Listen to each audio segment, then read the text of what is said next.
Well, welcome to this Team Bad Dreams question and answer video about the El Piri Bikepacking Ultra event that we did. I'm Mark Gilmore, and I'm joined by my pairs partner Sean Donovan, and solo rider Adam Masters. We're all members of Team Bad Dreams. We've been riding together in different settings now for nearly 10 years.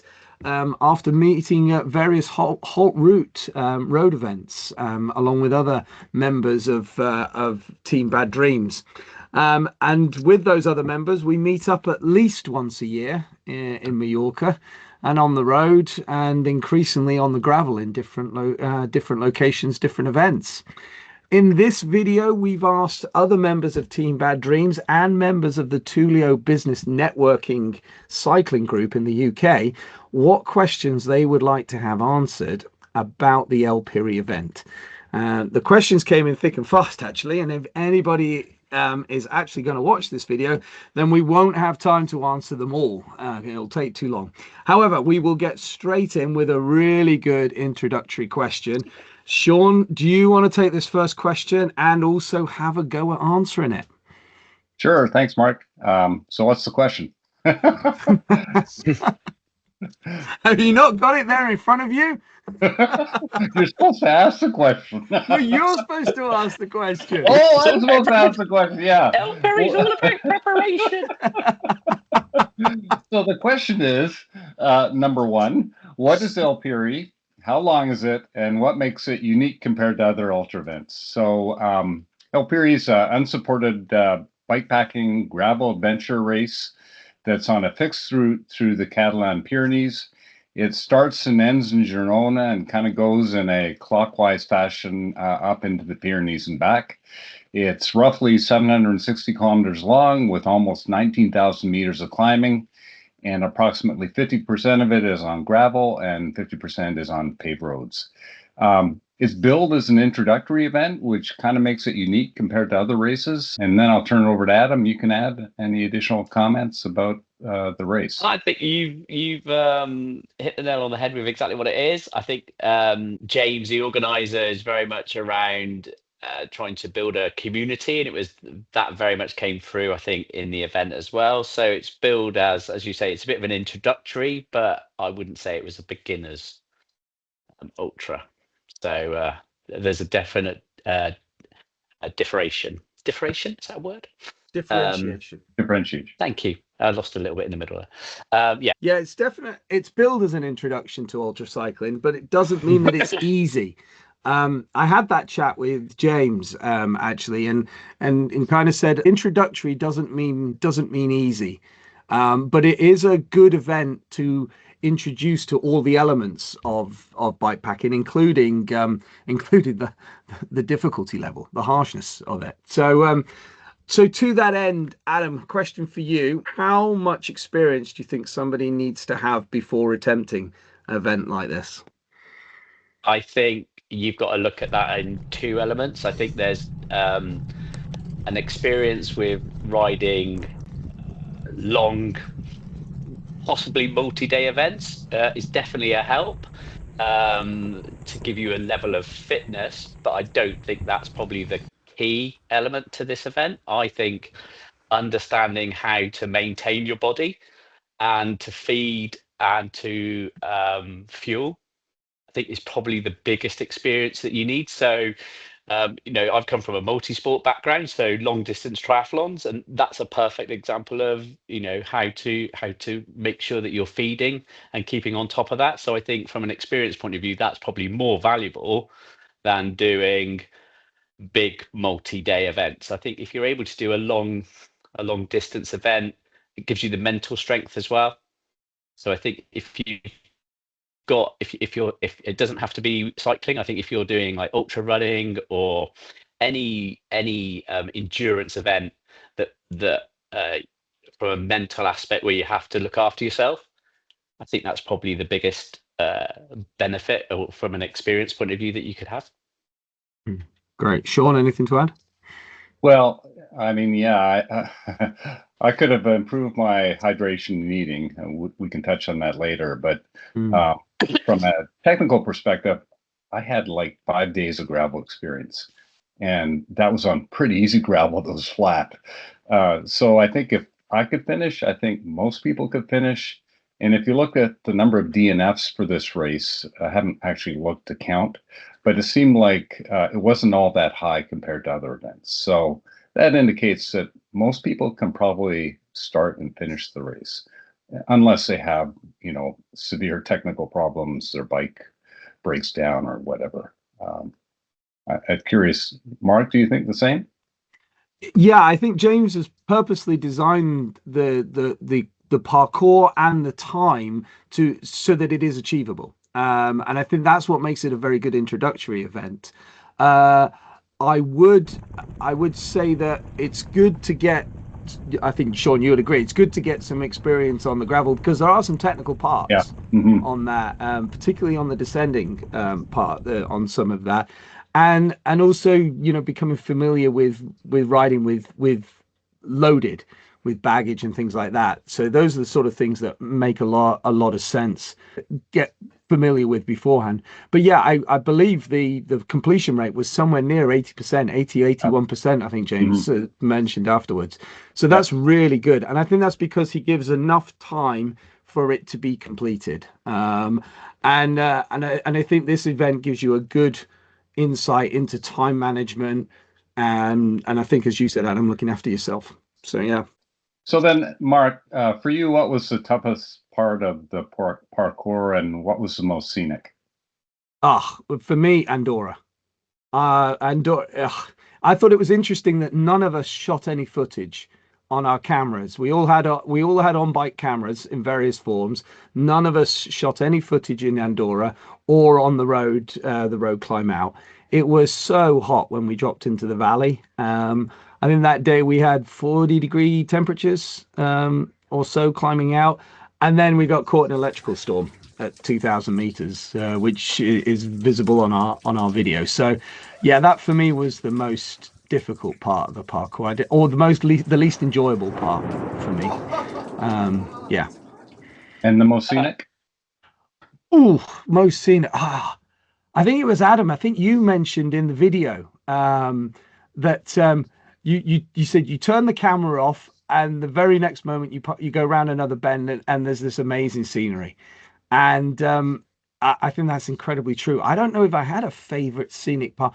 I think maybe climbing up into that last climb that Yeah, we that that was we pretty did, beautiful. Yeah. and then when you got over the top, and then you had like 6 kilometers of kind of around the top, still climbing to Yeah. get to the absolute summit.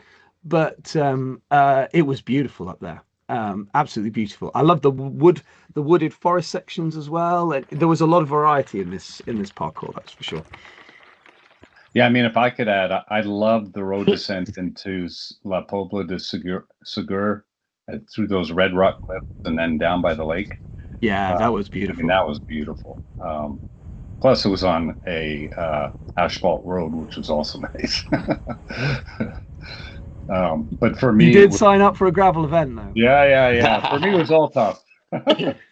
I started out in the first day with heat stroke and dehydration, and I kind of slowly recovered over the next few days, but I was never back to full strength. So that really made it difficult, but also rewarding at the same time. So For me, I'd go with the same as Mark. The climb out of Andorra was just so hot, and it wasn't necessarily the first climb, but it was probably the second climb yeah, getting to Adventure Park. I can't remember the name exactly of what it yeah. was called. And that was a new low for me, drinking out of a hose pipe that was sprinkling the grass after going into a mechanic shed trying to look for water. So yeah, that was pretty low. And it was just incredibly hot. So that for me was probably the toughest part, and also having is it Michele Scalemosa just spin past me on the Yes. climb as I was groveling. So that was another kick in the And teeth. Pauline Yeah, Farrow come down. Yeah, coming down. yeah, Yeah, so it was full of pros, and they looked quite comfortable. yeah. It sure And did. then scenic wise, I think the Red Rocks are absolutely the same as you, Sean. The change when we went over the pass, and totally different rock structure, and then having that lake just sort of Mhm. open up in front of you was just very reminiscent of Comet de Roseland as well. Really Oh beautiful. yeah, yeah. Uh-huh. Agree. How did it compare then to your expectations beforehand? And I'm also curious about the differences in expectations versus reality across all of us. So, Mark, having just done Hellenic, and Sean, as a new off-road racer, what were your views, Mark? Oh, right. So a couple of people have asked me how did it compare to Hellenic? And from this one, I was more tired at the end of this one than I was at the end of Hellenic. Mm. And I think that was down to on Hellenic, I was riding an XC bike with lower gearing, and on this one, riding the I was on a 3650, and most of the time that was fine. But actually, there were some climbs that you were just grinding up. I know Adam and you were. I was amazed that you got up on that gearing that you had. So, uh, but the parkour was beautiful. I really enjoyed the parkour, and it's a different event doing it as a pair. Sean and I doing it as a pair. That makes it more more enjoyable, more social in that sense. It was pretty much as I expected it, but then I've done a few of these events now, and it was pretty much how I expected it. Apart from actually, it was a little bit, it was more challenging than I originally gave it credit for. I think I think I underestimated it a little bit. Yeah, for me, I mean, Mark and I both had experience from doing ultra cycling event at Transpyrenees last year. That was a road event.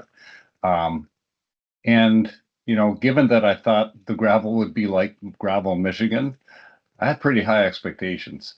I thought we would be able to finish within 4 days, and obviously that didn't happen. Um, and so I didn't really understand how difficult riding on real gravel, rocky gravel, especially going downhill, was going to be so difficult. Um, so that's a good learning for me. Of course, going into these, I always have a high expectations, as Mark knows.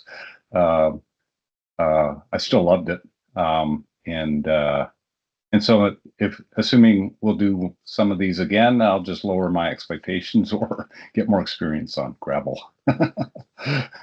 Steep I think it's gravel. just I think it's just change expectations. That's all. Just yeah. What about you, Adam? I think for me, you alluded to there, I underestimated the um, accumulative fatigue and the distance on the climbs. We were climbing for like 3 hours. Yeah. And I mean, luckily I put a 38 on the front, but I was going with a 40-44, thinking, well, I ride that but I only ride that for a day, maybe for 3 or 4 hours here at home. So on reflection, I didn't think I would need that easier gear, but I needed much easier gears than I had. Absolutely struggled Yeah, me with the too. gearing on my bike. Yeah. Yeah. So having never done an ultra, I expected it to be hard, but it was harder than I expected. So yeah, and that's just that's just that constant day in day out, you know, long days in the saddle, and In just the the heat heat as well. especially. I wasn't Yeah. expecting the heat. Yeah. Oh yeah, the heat was something else. Was something Yeah. else. And I mean, can you believe that we only all changed our those front chain rings like days before? Thank God. That I know. yeah. I know. So lucky. I would have been off pushing a lot more for Yeah, sure. crazy, crazy. All right, let's go for some quick fire questions and answers then. So these ones you got to answer all quick and that. All right. Any mechanicals or disasters? So Adam, then you Yes. Sean. Poor maintenance. My chain was on wrong. I missed the tab on the derailleur. After the eighth person told me about it at the very start, I stopped.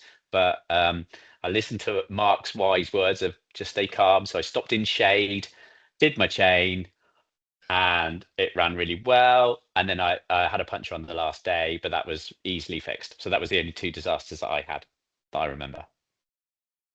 Sean. Yeah, well, I had a mechanical even before we started the race.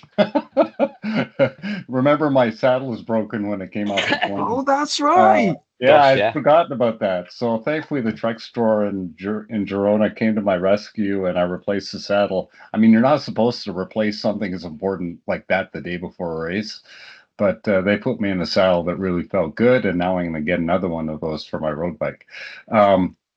In terms of other mechanicals, I had a puncture in the first 30K. Thankfully, Mark helped me plug that. And after that, there were really no other tire issues.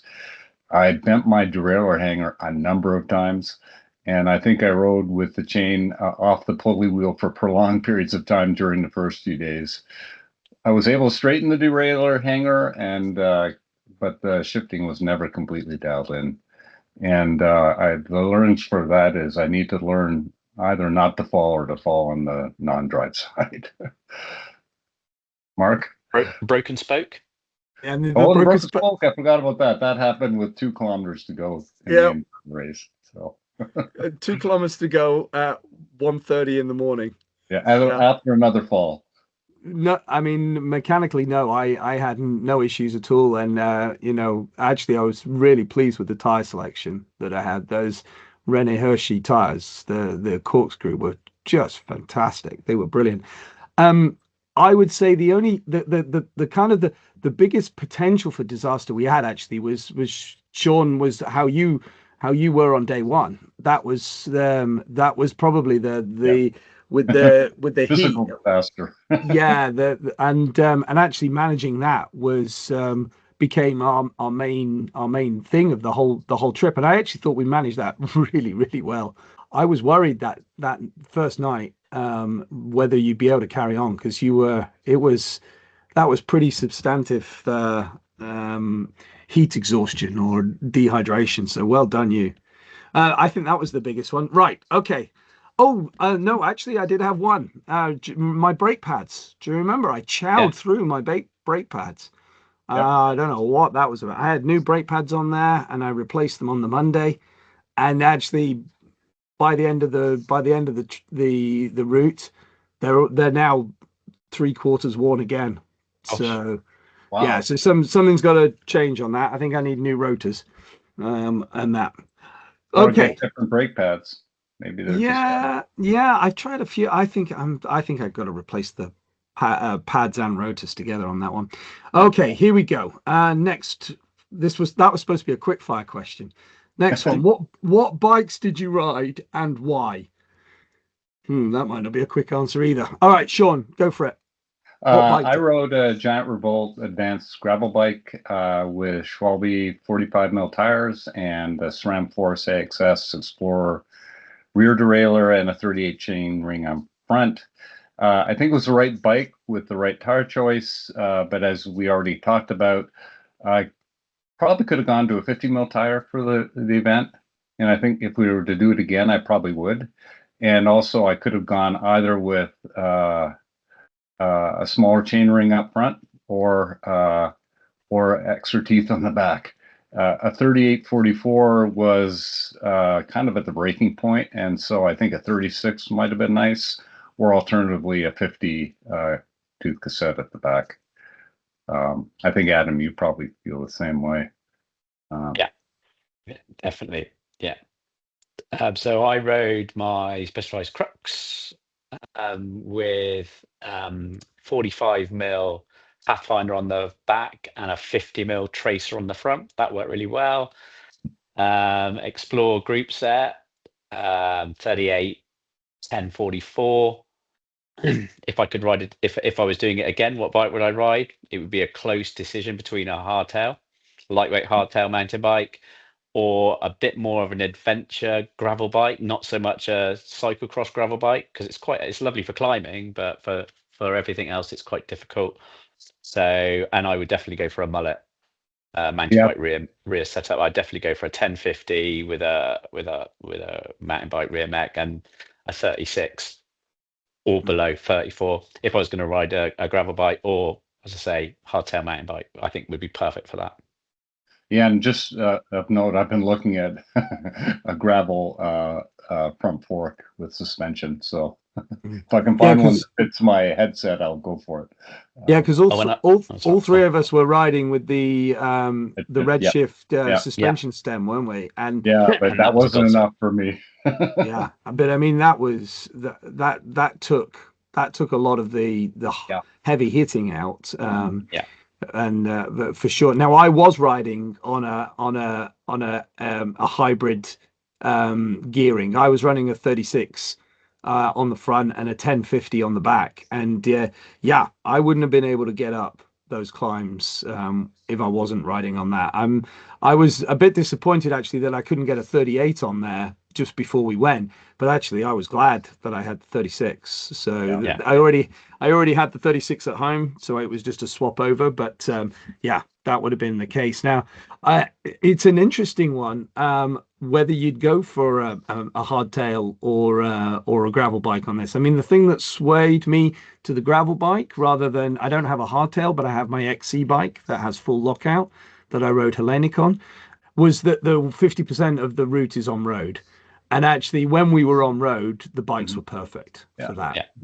And we were fairly quick on the road, and I think that had a lot to do with the tire. We spent a lot of time discussing tires, didn't we, beforehand?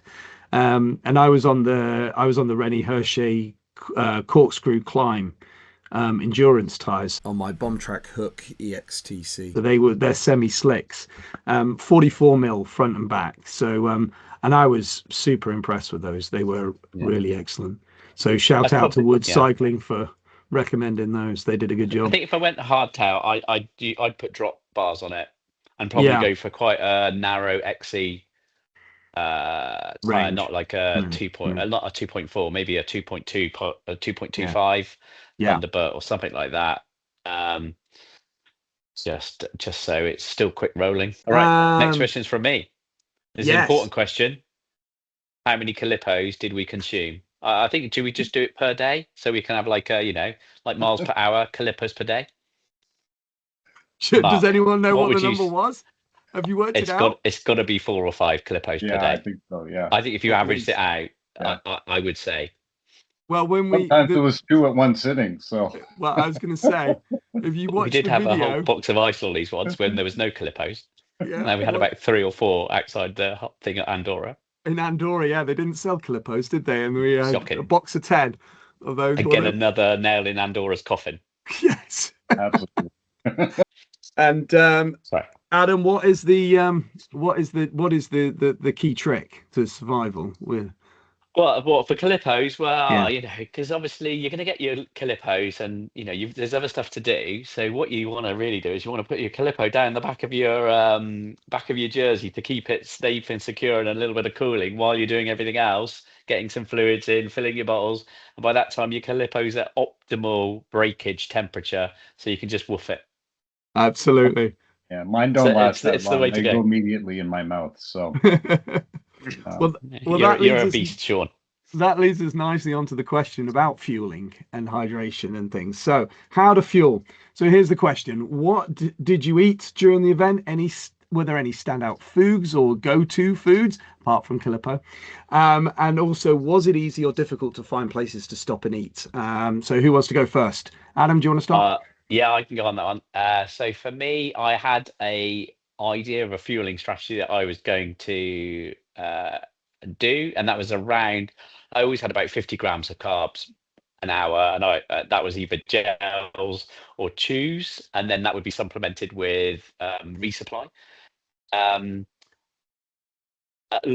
Fanta actually was something that I just we were talking at the top of a climb. I could really do with the lemon Fanta now, and obviously a Clipper, and that became that was almost like a go-to, not necessarily solid food. That was quite hard to eat in that heat, so I think just another way of taking sugar. My biggest concern was water and not being able to carry enough. I had a Camelback 1.5 litre with another 0.5 litre bottle, because my other bottle had my gel in, and it wasn't enough. So that was always my concern, and I was always having to measure how much fluid I drank. Luckily, there was a few fonts and hoses and places to get water, But there were some other in the more remote sections. I actually ran out at the end as well. Probably an hour from the end, I had nothing left. So go to actual food. No, nothing solid that I can think of. Maybe bread and hummus was actually quite nice. That was good. Yeah. Mhm. And just something simple. Sean, anything to add on that? What? It's funny you should ask. I think I had a good plan. I had a mix of carb drinks, gels, and chews for about 500 grams daily if I'd implemented it. But unfortunately, I didn't follow my plan, especially the first day. And so what I really need to do is put something, a notification on my Garmin or Wahoo just to tell me to eat and drink every 30 minutes. And I think that would really help me keep to the plan. Plus, like Adam, I found it hard to eat real food at the resupply stops because it was so hot, especially those Iberian ham bocadillos. Bocadillos, yeah. Yeah, that ham by the end was just sticking to the top of my mouth, and there's no way I'd get it down my throat. So that's why Calippos were my favorite food of choice. Not ideal. I love the Fanta. I also love Coke, of course. Those are always great. And in fact, it was a Coke going up that climb from Andorra that really kept me going. Remember, you saw me stop. Yeah, well, that was a Coke that really helped. Yeah. Once I had that in, I could actually feel like I could go. I think you hit on a really good point about just eating and drinking all the time, just little bits, little and often. And it's funny, the video that we've edited together for the accompanies the video recap, and there'll be a link to that video. I've noticed back, but every time we kind of stop and there's a narration part or something, I'm there stuffing my face with something. Yeah, and I'm every drinking time I looked from my around, you backpack. were always eating. Yeah. You had some sort of, out came another packet of biscuits or something else. Everywhere in the refuge, everywhere. Yeah, just and I somewhat subconsciously.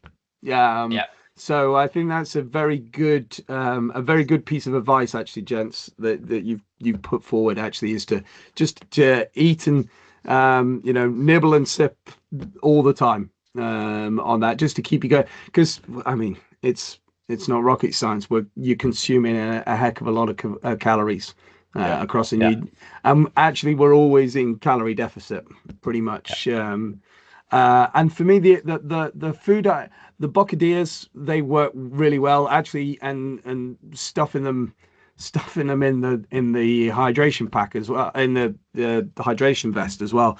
I actually found that softened them up, Sean. By the time I got to the top of the climb, it was edible.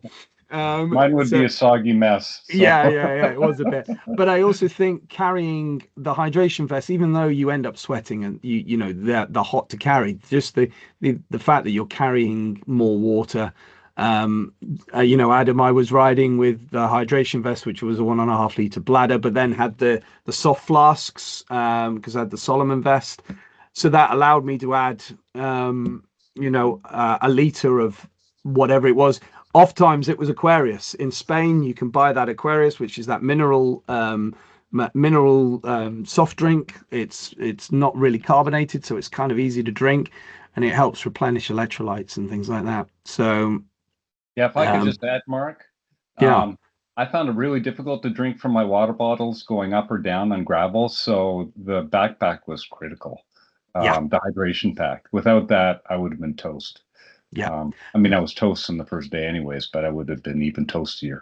I was going to say, and us discovering buying bags of ice in a supermarket. Oh, that was beautiful. And chucking those in the ice in the bladders and things like that. They were all just useful techniques that just kept us going. I've not done that before, and that was a good good thing. Sorry, Adam, you were going to say. No. I was just literally going to segue beautifully into the next question, actually, where Sean was saying about his bladder was a vital piece of his kit, because the next question is all about kit. It's my favorite subject. Go on, So then. how did you pack for the event? What gear did you wish you'd left behind or that you'd brought? What piece of kit was essential? What was the best way to carry it? And what is your never leave home without it kit? So quite a few little bits there. And I think, Sean. Want me to go first? Sure. Yeah. I mean, I think I had the kit dialed in.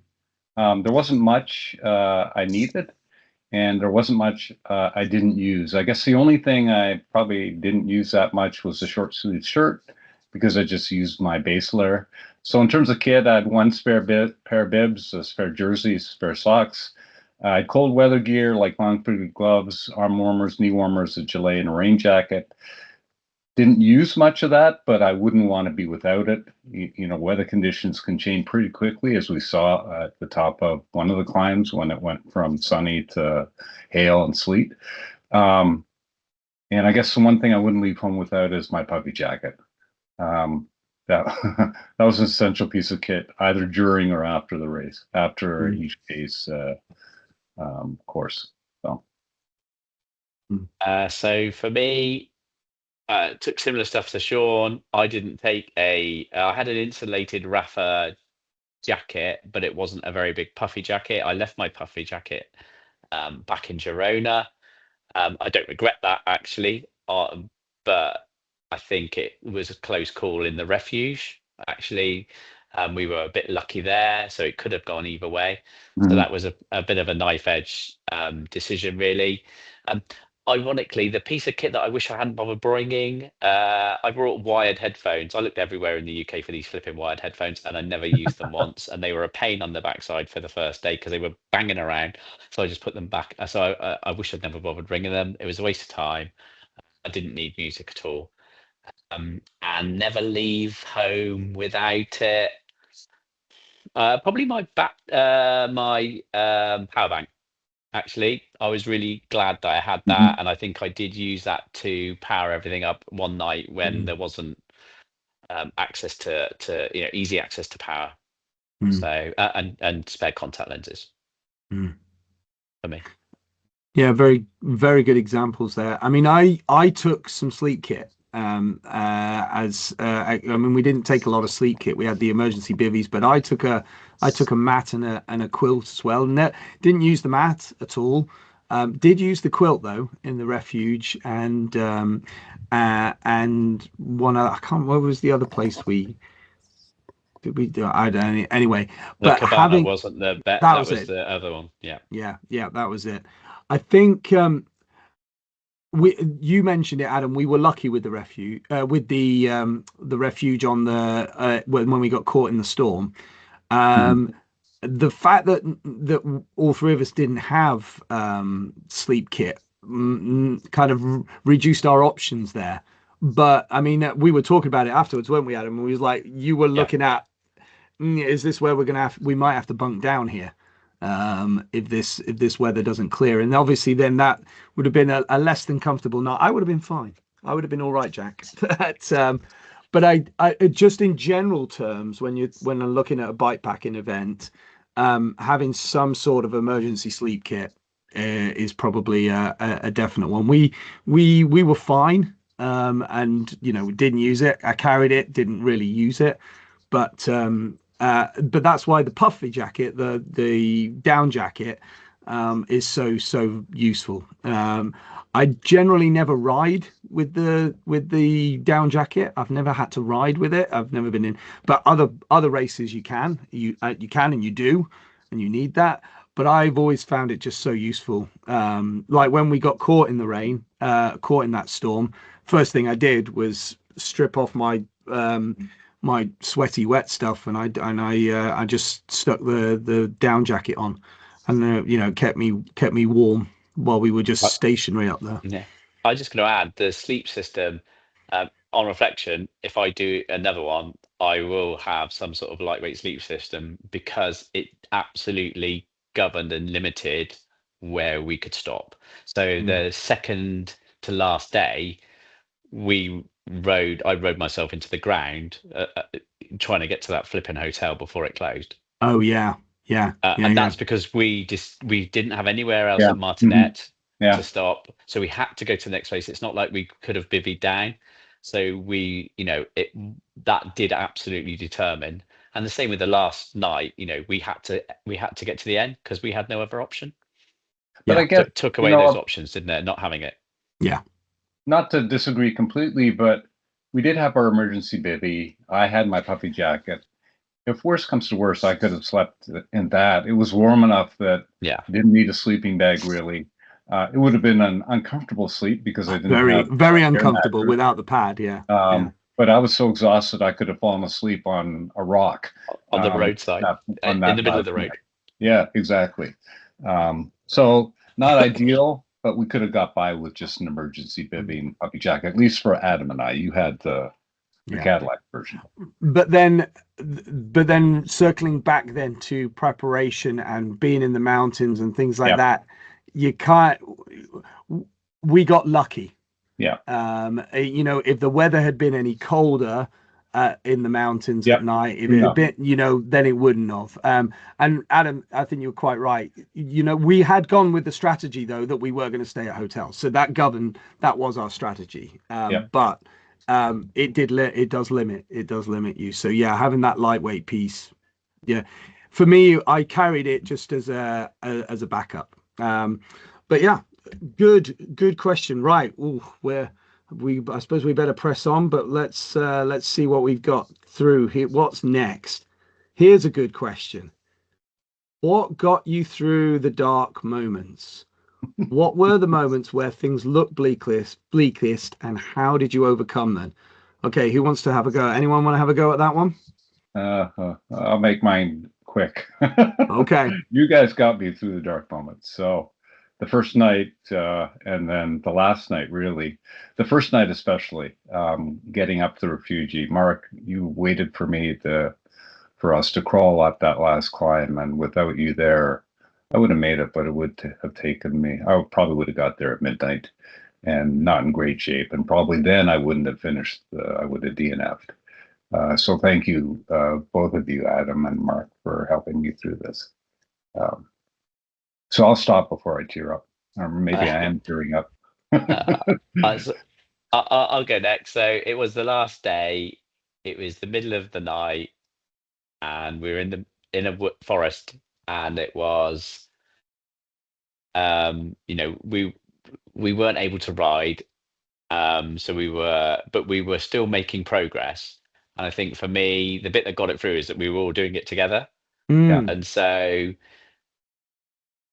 for me, because I'm, as you all know, I'm quite competitive, and so to not worry about that side of things, and actually, we're all together, and so that makes it okay.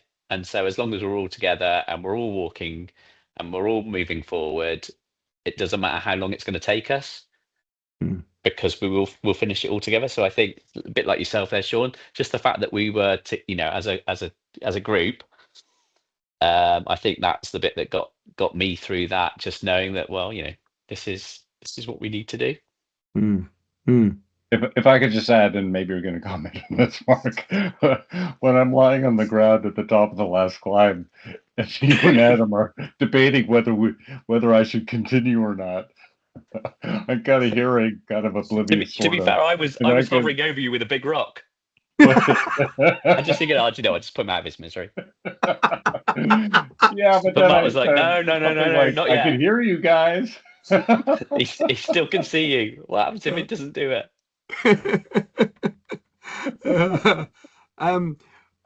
Well, give me one for the edit. I've been thinking about this question. I think I didn't have a particular, key bleak moment, but I did have. There were a couple of moments where I had to just kind of pause, compose myself, and then go at it again. Where there were moments where I needed to kind of just hold it all back, but bring it all back in, and then go, okay, now we can press on. Actually, that last night when we were all just kind of hunkering down and doing it together, that was I thought that was a nice way for us to do it, actually. So that was kind of, and I think it's another reason it sums up why this event, although it's an introductory event, isn't an easy event. Introductory doesn't mean easy. There can be some major moments in there. Okay, this next question is somewhat similar. We might have kind of already covered it. Actually, Sean, you've got this one. Yeah, so I think we have partially covered it. What was the toughest challenge? Was it physical, mental, finding accommodation? Well, we didn't really sleep. Well, I did sleep outdoors for 10 minutes. So, Mark, do you want to start first? I think the heat. The heat was the biggest overriding factor that governed the event. It was managing the heat in all things. I think if we had gone with a different strategy where we were sleeping, where we had kit where we could sleep outdoors, we could have varied our time of day. I remember us planning the last, I think it was the last day, thinking and looking that we had those two massive climbs, 25k climbs each, 25k climbs each. And I was like, one of those we will be able to do in the morning. The other one we will be doing in the heat of the day. And I'm like, we've got to, we can't avoid that because of the way our strategy was. Had we been approached it differently, then we could have avoided the heat of the day by stopping for an hour or so at 3 o'clock in the afternoon when it was at its hottest. But that's just we dealt with it pretty good, actually. After day one, we dealt with it pretty good. But the heat, I think, was the biggest contributing factor. Yeah, I'd second that. Just the heat and just managing hydration. For me, that was the biggest thing. I think physically, you get to a certain pace, your body allows you to work at a certain rate and you're just locked in on that. So that isn't negotiable, really. You can't, there's no high heart rates anymore. So it's just staying hydrated and fueled. But the heat just made the hydration that much harder. Yeah, I mean, in terms of me, I felt like I was in good shape heading into the event. I'd done a training plan that I thought prepared me well, but I didn't prepare very well for the heat or for those tough gravel sections. So my performance, I was never fully satisfied with my performance. I'm happy I finished and I had a great time doing it. Next time I'd like to be a little more competitive. Follow Adam's lead. Yeah, we still didn't do too bad as a pair, though. No, we did really well. No, we still did under 5 days, didn't we? And that was the other thing. I mean, we were in the end, we were only 4 hours short of our mid plan. So not even our slowest plan. We were 4 hours short of our mid plan. We were still way ahead of our slow plan. So yeah. Okay, that actually leads us on. We're not doing too bad for time, but we're cracking on. Let's crack on. Let's talk about preparation and planning. That's the next question we've got. There's a few questions on this topic, so I'll read out the questions and then you just tackle them as you want to. So, did you follow a specific training plan or did you just ride a lot? What training did you do before the event? Were there any decisions you could have foreseen ahead of time that perhaps you missed, or others you could not have known about until you did the event? And are there any rules of thumb that you'd put in place for decisions at future events? So there's quite a lot there. Who wants to go first? I'll go first. Okay. I didn't follow a training plan specifically. I did go and do King Alfred's Way, fully laden as a to see how that felt and just test the things. So I did that over 2 days. So that was I felt that worked well for me, and just my normal riding was enough from a fitness point of view. Were there any things I could have foreseen? I probably could have foreseen that I would have needed easier gears if I'd actually listened properly to a lot of the research that I'd done that all said you need to do easier gears, and doing Hope routes as well. I've put easier gears on my road bike, so why didn't that follow over from there? So I think if I thought about it more or actually listened, I probably could have foreseen that I would have need easier gears. I think that was a little bit of, well, my fitness is good, so I should be fine. Yeah, I don't think there's anything else there. Sean? Yeah, same as Adam. Around gearing, I should have foreseen that we would have needed a larger range. I mean, the guy we were watching on YouTube, Tristan Cardew, did it in, I think, a 38-44. He's much better condition than we are. Why did we ever think we would be able to?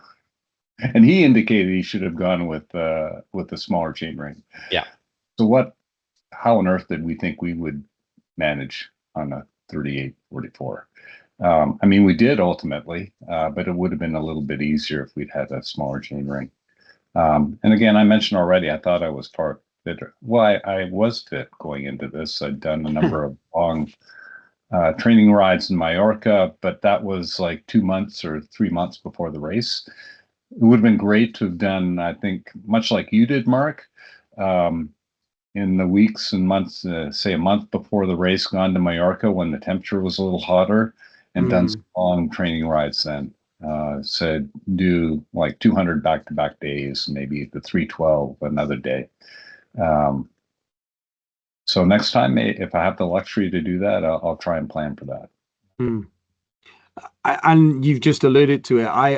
This was the last of a series of events for me that I had this year. Including a Tullio trip out to Mallorca, where you mentioned it, a friend and I went and did the original 312 route on our own, which was good fun. But actually, in preparation for this, I'd done the Dales Divide in Yorkshire back in at Easter. That was a really great event because that gave me a lot of confidence actually to then do Hellenic, and the Hellenic mountain race was probably the one that gave me the kind of the ride fitness and everything in place. So I was a little worried that actually I'd be a bit cooked from Hellenic coming into this, but not too bad. I still had something left, but I was tired after it. And actually, all three of us have suffered with a chest cough and stuff since the event, haven't we? So which is, I think, it's not an event to be underestimated. I think that's even though it's billed as an introductory event. Okay, leads us on to the next set of questions, which I'll ask, seeing as for you both, it was a first ultra off-road event. So do you think you'll do something similar again, or was this a one-off? Would you do something like it again, or would you rather do like a road event, or either ultra or multi-stage? And what would you do differently next time? So yeah, Sean, you go for it first. I'll definitely do another one.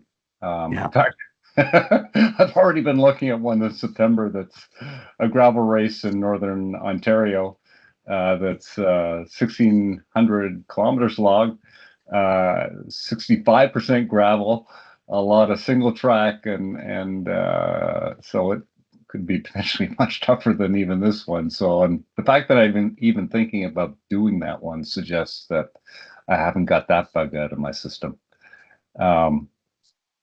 And also, I feel like I have something to prove to myself that I can manage my hydration and fueling properly and finish where I want to finish or when I want to finish. What would I do differently next time? Stick to my hydration and fueling plan for one, and work on my bike handling skills on gravel so that I fall on the non-drive side. Or not fall at all. Or not fall at all. Exactly. That would be awesome. Adam, what about you? Yeah, I don't think it'll be my only one. I think I just got to manage the time more than anything but yeah, it's always, I was chatting to somebody else who's just done who did TCR and GB Duro and the weekend yeah. and our club ride, and I was saying the problem with this is that you finish it and you go, and when you reflect you go, okay, that wasn't too bad, I wonder what else I could do. And it just escalates, and I can see that's how this will happen now. So this is sort of, as an introductory, it's worked incredibly well because it has introduced me to ultra racing where I haven't done that before. And now it's okay, what else is there? So I think I'll do other events in preparation for bigger events, I think. So I'll try and target sort of like Dale's Divide, those sorts of things, which are a bit more local, still challenging, Yeah, but very much so. Dale's as Divide's a a great nice, route. yeah, as a build then into us or what have you. So I think, yeah, because I still do, I still want to get to that point where I'm, a point where I'm thinking, okay, now I'm cooked and I can't go on. Okay. I was close, but I think there's more in the tank. Maybe. Okay. Very good. Very good. Well, yeah, for me, definitely. There's other things I wanna do, and I really enjoyed this event. I thought this was a great event. And yeah. So yeah, I've got my eye on a couple of things for next year. And like you, Sean, I'm really interested in that one in Ontario. The Later Golden this year. Horseshoe. Yeah, the Golden I'm Horseshoe. trying to get Mark to come with me. Yeah, I'd be. It's just it leads to another question that we didn't ask it. We didn't put this one in, but there was one question that's like, how do you get agreement from your better half as to how to do these events? We're not going to answer that question. There's some things But if that anyone knows the answer, can they tell me? Yeah, there are some things that are best we just don't go there. We just No. don't go there. All right, Sean. Just thinking about the whole event, was there anything that you thought went clearly wrong? So thinking about bike setup, too much toolkit, route strategy, etc.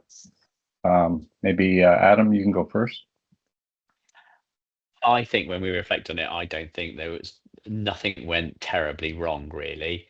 I think, as Mark alluded to, I think, and congrats to yourself, Sean, we managed a situation that happened that we weren't expecting, because you are the strongest out of the three You of mean me us. bonking? Well, just fueling, isn't it? You are Yeah. the strongest out of the three of us. So it was, if you'd asked the three of us who would have a hard day on day one, I'm pretty sure I wouldn't have said, probably would have said myself. So I don't think anything went terribly wrong. I think we managed it. We managed the situation incredibly well, and that's hard to come back from to then ride hard for the next 4 days, which is what we did. So I think in that respect, I don't think anything went bad. There's nothing apart from silly mechanicals, the classic not testing stuff before you come out, like changing a chain ring and taking the chain off and waxing it and then putting it on wrong, and not checking. So just stupid mistakes, but they weren't catastrophic. Mm-hmm. Yeah, I think that was the only thing actually that if I was recommending anything, it would be check and check again before you start, because actually some of the things that we encountered were actually things that we could have resolved beforehand. The issue with your chain, the cleat issue you had, Sean, those things all were, and my brakes, all things that could have been, that we could have sorted beforehand. So the piece of advice that probably for others that are now watching this, if they've got this far in the recording, is the check and check again on your kit beforehand. I think the one thing that we all did very well was our tire choice, and running with new rubber made a big difference. We had very little tire issues, really, in comparison. A couple of pinprick tires, when that's what tubeless is designed to deal with. So a quick plug and off we go. So that was good. Okay, then. If I could just add one other thing, Yeah. I think we were pretty good at decision making during the event itself. So as situations arose, we discussed, debated. There was no real debate, actually. I think we all agreed on course corrections when necessary. I don't mean corrections of the parcours. I mean corrections in terms of anticipated mileage, daily mileage, etc. So that went really well, I thought. A shout out to our friend Ben on that one, who Yes. specializes in this subject. We've all benefited from We've your learned from wisdom, him. Ben. Yeah, we've learned from your wisdom, that's for sure. Yeah, I agree with that, actually. I agree with that. Yeah, at no time did it ever feel out of control. So yeah, that was good. That was good. The We only had time I options. was irritated was when the last night when the pitch black and Adam kept shining his headlight in my face when I was trying to do things. You did tell me to, can you stop looking at me? And then I Yeah. had totally forgotten that it was on my head. And I went, oh, sorry. You were like, for heaven's sake, just stop looking at me. Stop looking I at was me. like, okay. Yeah, I totally just wondered what that oblivious. was because I was a little bit over eating. I was totally oblivious to the fact that I had it on my head. Oh, that's funny. That is funny. Uh, All right, then. There is one last question that I think is a good one to finish on, actually. How was the vibe of the El Piri community? So who wants to tackle that one first? Adam, do you want to have a go at that one first? I think it was pretty cool. Everyone was super chatty. I had a lot of chat and conversations at the start, when when it was still really relaxed. But I think even the lead up, having a horse category as a base worked really, really well. The fact that the owner was involved in doing it as well, he was really Ramon, behind wasn't it. it? Yeah. Yeah, the chap at the guys at Rocacorba Cycling, they were spot on as well, really helpful. So I think not just the riders, but the people around the event. James's family were super nice. The photographers were really happy. They were quite cool and chatty. So I think it was, you're only racing yourself. You're not. There's no competitive. There's no ego. No one had an ego there really. Everyone was chatty, which I think is really so. It just makes it more fun. There's nothing to prove. Yeah, very good. And the only very time good. we raced is when we told Yannick and Dwyer that we were going to get there at the end, and that was the only time I felt like we were in a race. Yeah, that's it. They then put the pedal to the metal, didn't they? They Yeah, then went for it. absolutely. And that's the only time I actually felt like racing. And then that was only for like maybe half an hour. Shout out to those two. They were brilliant fun on the road. They were absolutely brilliant fun. Whenever we would interact with them, they were great. Yeah. Sean, your thoughts on the community? I love the vibe and the community. Thinking back to Transpyrenees last year, that was a lot of fun, but it didn't have the same vibe at all. We met so many great people along the way, either at the refuge or at the at various stops that we made in the evenings. And then the after party was fantastic, getting together with everyone. I feel like I've made some really good friends that I hope to see in future events, apart from YouTube. So you great don't want to vibe. see ever again. Especially me with my headlight. Yeah, so I don't think it could have been better. Interesting how it compares to Hellenic as an example, Mark. It compares very well, actually. Very, very well. I think James said it in a couple of his talks, about creating the community and things.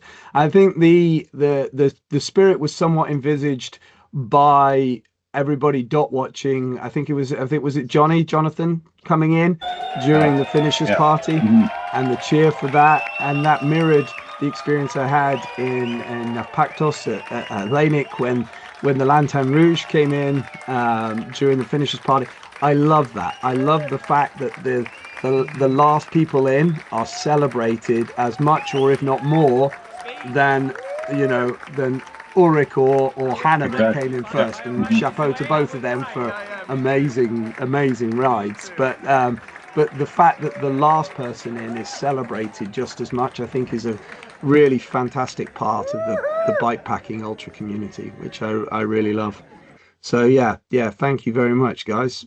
So Brilliant. Thank you for going through these questions with us. Thank you to those that gave us the questions to go through and allowed us to have this little bit of self-indulgence. We appreciate that. And I guess just for those who may have additional questions that we haven't answered in this long interview, feel free to put them in the comments field, and between Mark, Adam, and I will do our best to answer those questions for you. Thank you both for discussing the questions with me. Thank you for watching. Hopefully this has been interesting and maybe a bit useful if you're considering the El Piri as your first ultra event. If you want to see more content from the event, the actual kind of our day-by-day recap, we've done a video on that, edited together the footage that we had from on bike and stuff. Then click on the video thumbnail, which will appear somewhere on this screen in a moment, and unsubscribe to the channel if you want for other content from routes and events that we've done together as a group, individually and together, such as King Alfred's Way, the Trans-Pyrenees that Sean mentioned last year, and the Atlas and Hellenic mountain races as well. So thank you for watching. Don't you want me, baby? Don't you want me? Oh.